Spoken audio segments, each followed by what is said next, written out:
Somewhere in the world, right now, a person is standing at the beginning of an important journey.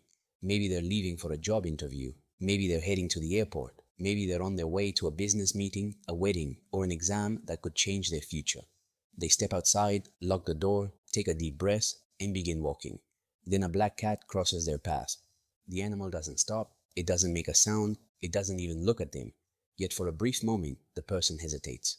Because for centuries, people have believed that seeing a black cat cross your path at the beginning of a journey is a warning, a sign that something may go wrong, a message that today might not unfold the way you expect. So they wait, maybe a few seconds, maybe a minute, maybe until another person passes first.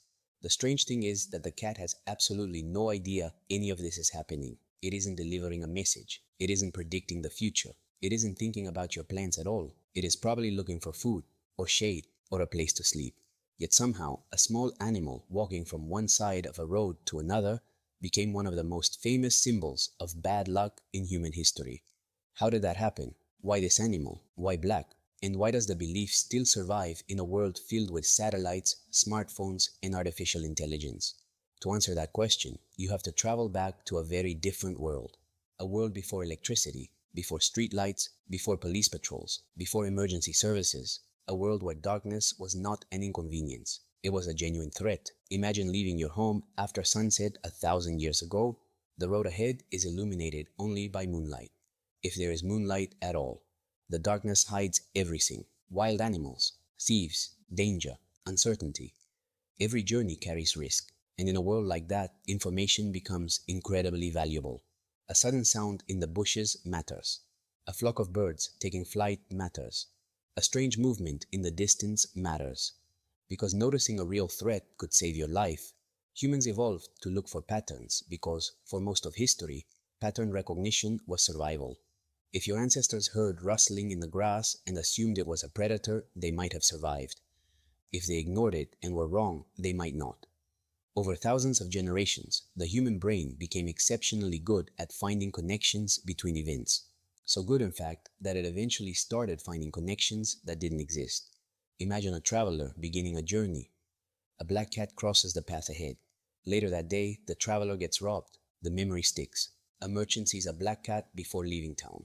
The journey ends badly. That memory sticks too. Stories spread. Warnings are shared. Children grow up hearing them. And slowly, a coincidence begins to look like a pattern. What people don't remember are the thousands of ordinary days. The days when a black cat crossed someone's path and absolutely nothing happened.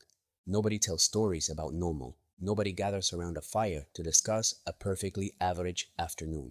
Human memory prefers drama. The unusual survives, the ordinary disappears. Over time, the belief grows stronger. A black cat appears. Something unfortunate happens. The two events become connected. Then the connection becomes tradition. And tradition becomes something that feels like truth. But there is another reason black cats attracted suspicion: their appearance. Cats are strange animals when you think about them. They move silently. They seem to appear from nowhere. Their eyes reflect light in the dark. They are active at night when most humans are asleep. To us, these are ordinary biological traits. To people living centuries ago, they could seem mysterious, especially black cats. A white cat can be seen in moonlight. A black cat almost disappears into the darkness. One moment it's there, the next moment it isn't. In a world where people understood very little about science, creatures that behaved in unusual ways often became surrounded by stories. And no animal collected more stories than the black cat. Then came medieval Europe, a time when superstition shaped daily life. People believed unseen forces influenced the world around them. Good fortune, bad fortune, blessings, curses, everything needed an explanation. And during this period, black cats became increasingly linked to witchcraft. Stories began circulating across towns and villages. A woman accused of being a witch owned a black cat. A black cat was seen near a mysterious illness. A black cat appeared shortly before a tragedy. The details changed. The conclusion remained the same. People became convinced that black cats were connected to dark forces. Some even believed witches could transform themselves into cats. Others believed black cats acted as supernatural companions. Whether any of it was true didn't matter. Fear spreads faster than evidence. Once enough people believe a story, the story starts reinforcing itself. Every future coincidence becomes proof. Every unusual event becomes another chapter. And before long, an ordinary animal becomes a symbol. The strange part is that black cats didn't choose this role. They simply inherited it. Generation after generation of humans kept adding meaning to the same animal. The cat remained unchanged. The stories grew larger. What's even more fascinating is that not every culture viewed black cats as unlucky. In some places, they were considered symbols of protection. In others, symbols of prosperity. Sailors sometimes kept black cats on ships because they believed the animals brought good fortune during dangerous voyages. Think about what that means. The exact same animal, the exact same color, the exact same behavior. Yet one group of people sees a warning, another sees a blessing. The cat itself never changed, only the story changed. And perhaps that's the biggest clue in this entire mystery. Because if black cats truly carried supernatural luck, good or bad, cultures around the world should have reached the same conclusion. Instead, they created different stories around the same animal, which suggests that the belief tells us far more about human beings than it does about cats. Humans dislike uncertainty. We always have. We want to know whether the journey will be safe, whether the business will succeed, whether the decision we're about to make is the right one. The future is uncomfortable because nobody can see it.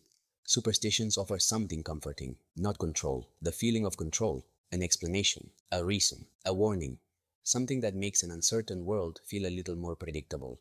And that's why many superstitions survive long after the world that created them disappears. The roads became safer, science advanced, technology transformed daily life, yet the human brain remained largely the same. The same brain that once searched forests for predators still searches daily life for signs. Not because humans are irrational, because humans are human. And somewhere tonight, another black cat will cross another path. Someone will pause, someone will wait, someone will wonder if they should continue. The cat won't notice. It won't know a decision was made because of it. It won't know that entire civilizations feared it. It won't know that stories were told about it for hundreds of years. It won't know that people saw omens where it saw only a road. Because to the cat, it was never a symbol. It was never a warning. It was never bad luck. It was simply trying to get somewhere. In fact, if the cat ever found out that humans were using its morning commute as a forecasting tool for the future, it would probably roll on the floor laughing.